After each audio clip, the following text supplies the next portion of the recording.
Enfin, Bonjour à tous, bonjour Georges. bonjour Trompé. Néré, bonjour à tous. Bienvenue dans cette 21e vidéo, septième volet sur les pierres, où nous allons parler principalement aujourd'hui des pierres d'ancrage ou de l'ancrage en général. Alors, c'est quoi exactement l'ancrage? Oui, euh, il faut qu'on parle effectivement un petit peu de l'ancrage. L'ancrage, c'est je vais dire, la première donnée, je vais dire, de l'incarnation. Ancrer veut dire être implanté dans la matière, dans l'énergie matière.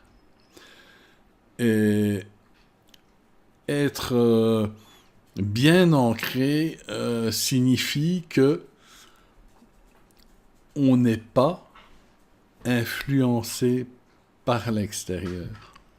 C'est nous qui sommes dans la matière et qui influençons l'extérieur. Autrement dit, quelqu'un de bien ancré, eh bien, il n'accepte que les influences qui sont positives, qui viennent que son intérieur reconnaît comme étant bénéfique et les choses venues de la nature, de la base. Mhm. Et il a une bonne idée de ce qu'il est, il est fier de ce qu'il est. Donc, on reconnaît une personne bien ancrée à son imperméabilité au négatif, mais c'est aussi en lien avec son évolution spirituelle.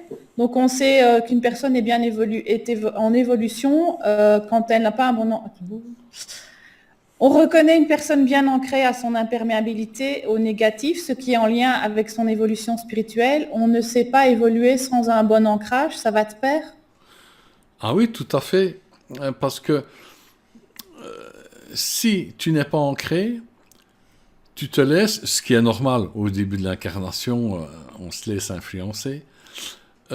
Si tu es influencé par ce qui n'est pas spirituel, par l'égrégore, tu ne te développes pas spirituellement, tu n'avances pas. Tu commences à avancer spirituellement quand tu tiens ce qui est juste et bon, que tu sens en toi, le juste, le bon, et que tu fais confiance en toi, donc par la confiance en toi et en ce que tu ressens, à ce moment-là, tu commences à évoluer. Tu commences, en opposition avec ce qui est faux, à démontrer le vrai, à être témoin du vrai. On pourrait dire, tu commences à être un ambassadeur de la lumière, on va dire. Donc plus on est à fond dans son jeu de rôle sur Terre, plus on est ancré. Plus tu es à fond, attention, l'ancrage, on va voir plus loin, on va voir plus loin que rien, aucune donnée énergétique n'est isolée. Elles font partie d'un tout et tout va ensemble. Mais ici, on va parler séparément parce qu'il faut bien pour la compréhension. Mais donc, on va dire que l'ancrage concerne surtout et avant tout, ta condition physique, la valeur de ton physique, la valeur de ton corps. Tu vois? Fier de ton Mhm. corps, fier de ce que tu es, conscience de l'efficacité. Pour démontrer un peu ça, c'est un exemple qui va revenir souvent, c'est celui du toréador. Mhm. Toréador. Lui, il est bien ancré. On va dire qu'il agit sur le monde et qu'il ne se laisse pas influencer par le monde. Tu vois? Il ne s'enfuit pas quand il voit le taureau. Une personne, entre guillemets, normale, qui ne fait pas attention, qui est prise dans les lois et dans les instincts où il ne ressent pas ce qu'il devrait ressentir vraiment, il va voir un taureau, il va s'enfuir. Oh, c'est grand, c'est puissant, on a dit que ci, on a dit que là, on a toujours dit que je suis petit, insignifiant, gros taureau. Tu vois, c'est instantané. Les choses, les programmes dormants qui sont en toi, qui déterminent ta valeur et la valeur de ce qui t'entoure, agissent en quelques dixièmes de seconde. Et donc, Mhm. tu vois le gros taureau, tu t'enfouis.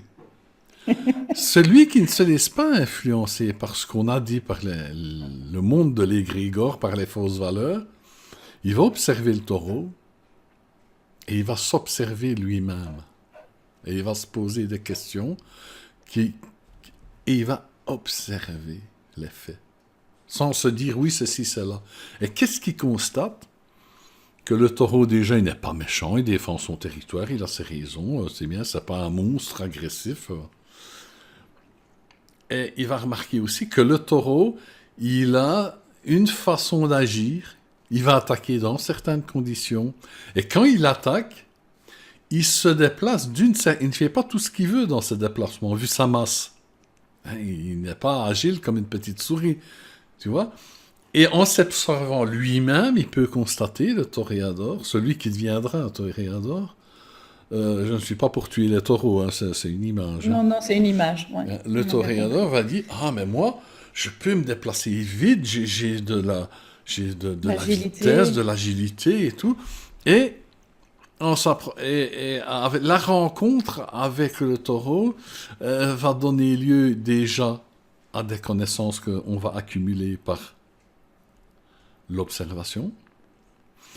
Et l'observation va amener au toréador, c'est-à-dire la personne qui non seulement sait éviter le taureau, mais en plus peut le faire avec de la maîtrise, avec grâce, comme si c'était une danse, quelque chose de beau. Ouais, voilà. Ouais. Et ça, c'est quelqu'un qui est bien ancré. Ancré ne veut pas seulement dire être ancré dans la matière. Être ancré, ça veut dire ressentir la réalité physique, se ressentir soi-même. C'est une notion de reconnaissance de soi, de sa valeur. C'est avant tout être ancré, une reconnaissance de sa valeur. Une reconnaissance des vraies valeurs. Ok. Et quel est le lien alors avec le chakra de base? Donc une fois que tu es bien ancré, ton chakra de base est nickel? C'est ça? Ah, attention. Ici, nous allons parler de la pierre noire. Oui. L'ancrage, en réalité, s'adresse bien sûr dans un premier temps au chakra de base, le rouge, mais il s'adresse à tout l'ensemble du système énergétique des chakras. Mais c'est vrai que dans un premier temps, c'est la pierre rouge. Mais ici, on va parler de la pierre noire, qui est réputée pour être la pierre de l'ancrage. Ouais. Voilà. La pierre rouge, c'est encore différent. Les pierres colorées s'adressent à une fonction psychologique et physique du corps humain, à une façon de fonctionner, de s'exprimer, à une façon d'être, décomposée en chaque chakra. La pierre noire, ça veut dire quelque chose? Oui, mais qu'on n'utilise pas vraiment, en fait, la pierre noire dans le set de départ. C'est plus les rouges. Donc, pourquoi on n'utilise pas la noire? Parce qu'on peut utiliser la noire. Disons que moi, je ne l'utilise pas couramment, mais on peut utiliser la noire, mais pas à la place de la rouge. On la mettra plus loin vers les pieds. Mais la pierre noire, contrairement aux autres pierres qui sont colorées, ne s'adresse pas à une fonction particulière. La pierre noire va être la pierre qui va représenter la terre, qui va représenter la densité, la matière. Et donc, ce qu'elle va apporter, c'est de la stabilité, de la cohérence, de la force. Parce que, comme le toréador, la force vient de la connaissance de soi, de la confiance en soi. Tu vois? La force vient du fait que tu ne te laisses pas déstabiliser par l'extérieur. Tu l'étudies et tu trouves ta place. C'est moins dans le mental, donc c'est une forme de délestage du mental, en fait. Le mental, il faut le mettre loin derrière, on va y venir par après. Mais le mental, c'est comme l'intelligence, on peut lier le mental avec l'intelligence, c'est un outil précieux. Premièrement, ça forme notre personnalité, le mental est quelque chose de très précieux, mais nous avons pris la mauvaise habitude de le mettre à la première marche du podium, en avant. Alors que ce n'est qu'un outil. Tu as l'être. Je dis toujours, l'intelligence ou le mental a sa raison d'être en étant un outil du cœur. Oui, Tu il doit vois? être au service du cœur et pas l'inverse. C'est un outil qui sert à appliquer ce que tu conçois, ce que tu ressens par le cœur, les vraies réalités qui sont en toi. Et c'est un outil qui te permet de concrétiser ça ou de faire des actions dans ce sens-là dans l'incarnation. Mais en aucun cas, ça ne passe avant. Sinon, c'est le chaos total. C'est l'orchestre symphonique sans chef d'orchestre. C'est du grand n'importe quoi. Avec chaque musicien qui essaye de jouer plus fort et mieux que les autres. Enfin, c'est le bordel le plus total. Non. Donc, dans les pierres noires, tu utilises quoi? La tourmaline noire et les obsidiennes?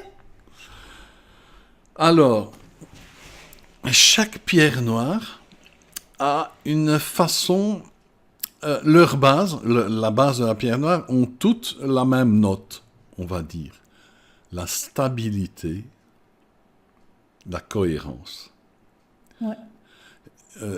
C'est le fait, je ne sais pas si on peut utiliser ce mot-là, donc le fait d'être ininfluençable par les choses qui ne sont pas divines. Externe. Ouais. Tu vois?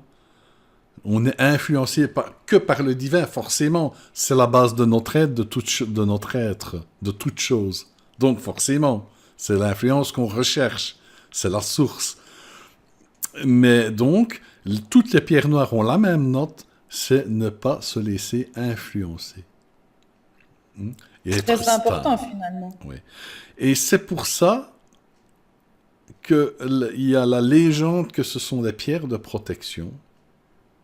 Ah. Ce sont... attends, oui, on va d'abord dire... Donc, il y a la légende qui est juste, qui est quand même juste. On dit que ce sont des pierres de protection parce qu'elles empêchent de se laisser C'est influencer. influencé. Et donc, par exemple, pour répondre à ta question, il y a des pierres qui vont être plus sur... mais vraiment compactées. La tourmaline noire va vraiment te tirer vers le bas. Là, et elle n'est pas noire, la galène, c'est encore pire. C'est vraiment comme lourde. Elle est purificatrice et lourde. Je pourrais dire que la galène est une super pierre noire, d'une certaine façon. Et donc, par exemple, tu vas prendre un onyx. Eh bien, tu vas sentir qu'elle va, elle, s'adresser, elle va ancrer d'une manière moins sensible, mais elle va s'adresser plus au chakra supérieur. Elle va plus tenter de redresser l'esprit, les pensées. Les autres noirs vont le faire, mais certaines pierres ont une petite spécialité, une particularité, oui. Elles vont agir plus doucement ou plus sur tel aspect ou telle chose, mais toujours sur la même note. Toujours sur la même note. Alors, En fait, Oui? le noir profond, il représente l'immensité du cosmos, la Voie lactée. Oui, les pierres noires ont cette particularité-là, notamment l'œil céleste qui est un verre volcanique, mais bon, je la considère un peu comme une pierre noire, c'est un peu spécial. Elles ont tendance à nous connecter quand même avec, comme tu dis, le noir de l'univers.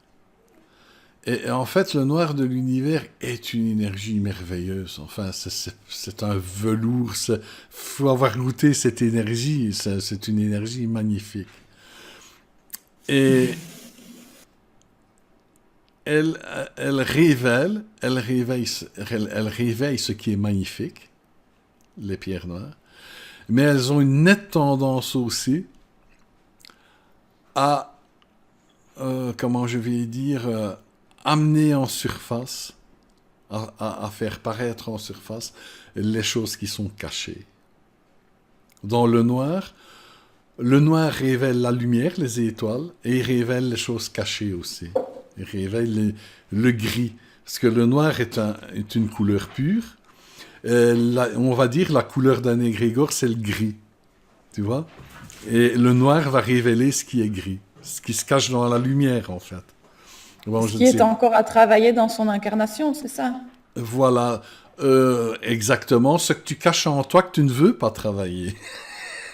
Tu vois? Tu n'as même pas encore conscience parfois Et même. parfois que tu n'as pas conscience non plus. Ça, c'est pour ça qu'il ne faut pas trop jouer. Une pierre qui est très particulière, qui fait ça très bien, c'est l'obsidienne noire.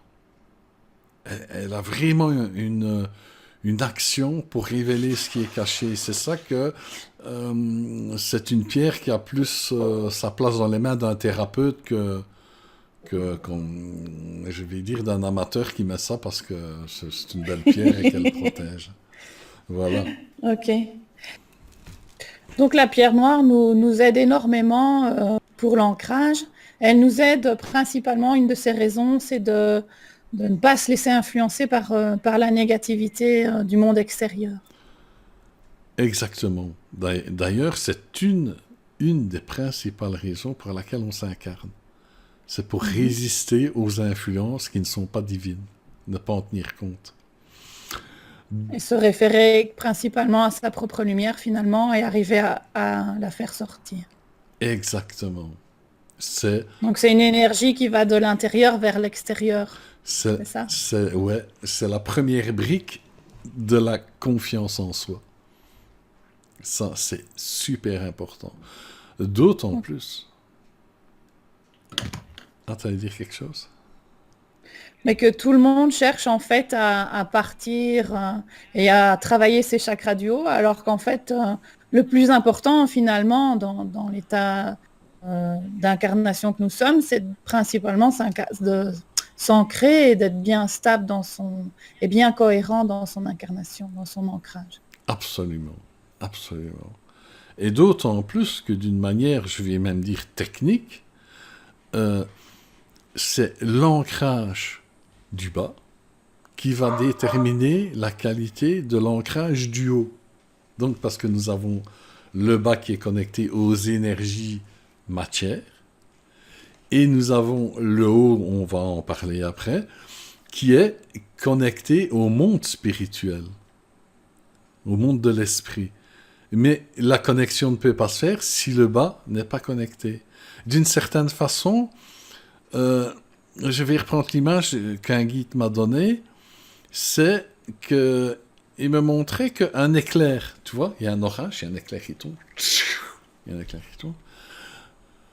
En fait, ce n'est pas réellement l'éclair qui tombe, c'est quelque chose qui monte de la terre, qui va au nuage, et l'énergie de l'atmosphère, des nuages, tout ça, tchac, traverse, passe dans ce qui est monté de la terre. Nous, c'est un petit peu le même. L'énergie spirituelle ne peut pas venir, celle du haut, à nous, si on n'est pas ancré à la terre, si on n'envoie pas un signal vers le haut, de présence. Parce que c'est le mot qui va revenir à partir de maintenant, tout le temps, la présence. Mais c'est lié au chakra rouge. Donc, c'est la qualité de ta présence qui appelle l'énergie pour le haut. C'est pour ça que j'ai dit dans la vidéo numéro 3 des passeurs d'âme, où on a parlé des chakras, en réalité, il y en a 3 chakras au-dessus, 3 en bas, ce sont les mêmes. Donc tu vas recevoir en fonction de ta qualité de présence. Exactement.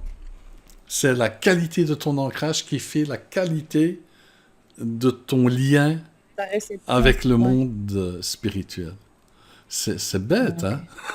On ne croirait pas. Hein? Ben non. Et oui, et la plupart des gens s'efforcent de développer toujours les chakras supérieurs. Tu ne peux aller nulle part de bon si tu n'es pas bien ancré.